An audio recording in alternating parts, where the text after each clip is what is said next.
like to start this recording by stating that everything that is read here was found on mountvernon.org and was written by Rahul Tilva of George Washington University. Shays Rebellion.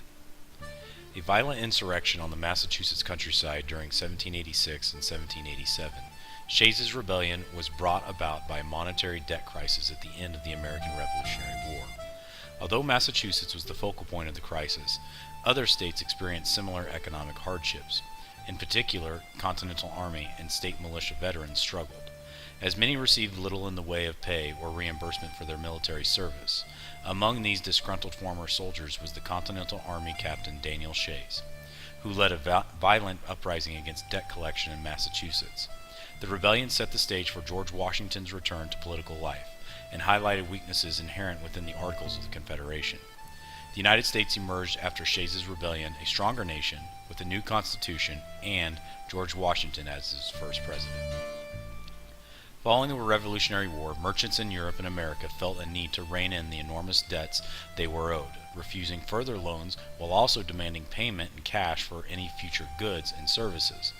This demand for hard currency caused a chain reaction, eventually placing the average American borrower under the unrealistic schedules of payment given the small amount of cash in circulation.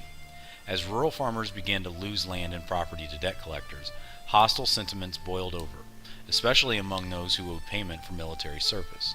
In September of 1786, Henry Lee wrote to Washington that the restlessness was not confined to one state or to one part of a state, but rather affected the whole. Washington wrote to his friends, such as David Humphreys and Henry Knox, conveying his alarm at the turn of events in the states, and in response received reports that confirmed his fears. Protests in western Massachusetts grew more tumultuous in August 1786, after the convening of the state legislature failed to address any of the numerous petitions it had received concerning debt relief. Daniel Shays quickly rose among the ranks of the dissidents, having participated in the protests at Northampton Courthouse in late August. Shays' followers called themselves regulators, in reference to a reform movement in North Carolina that occurred 2 decades earlier. After the state legislature failed to address the group's petitions, Shays led organized protests at county court hearings, effectively blocking the work of debt collectors.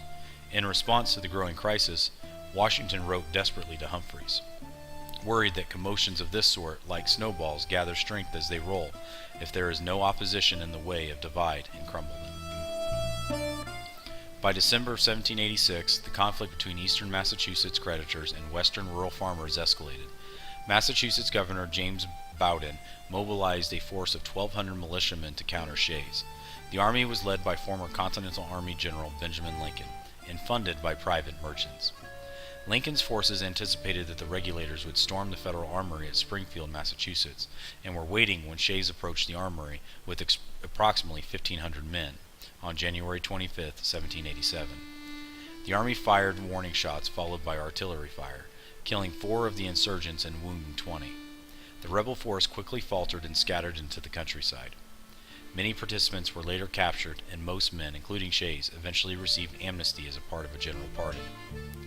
In February of 1787, once Shays' Rebellion had been quelled, Knox reported to Washington on Lincoln's successful operations. Washington replied to Knox that, on the prospect of the happy termination of this insurrection, I sincerely congratulate you, hoping that good may result from the cloud of evils which threatened not only the hemisphere of Massachusetts, but by spreading its baneful influence, the tranquility of the Union. The rebellion called into serious question the state of the country's finances and the viability of the weak national government under the Articles of Confederation. Shays' Rebellion accelerated calls to reform the Articles, eventually resulting in the Philadelphia Convention of 1787. The convention elected Washington as its president and ultimately produced the Constitution of the United States. Thus, in no small way, Shays' Rebellion contributed to Washington's return to public life and the creation of a strong federal government more capable of addressing the pressing economic and political needs of a new nation.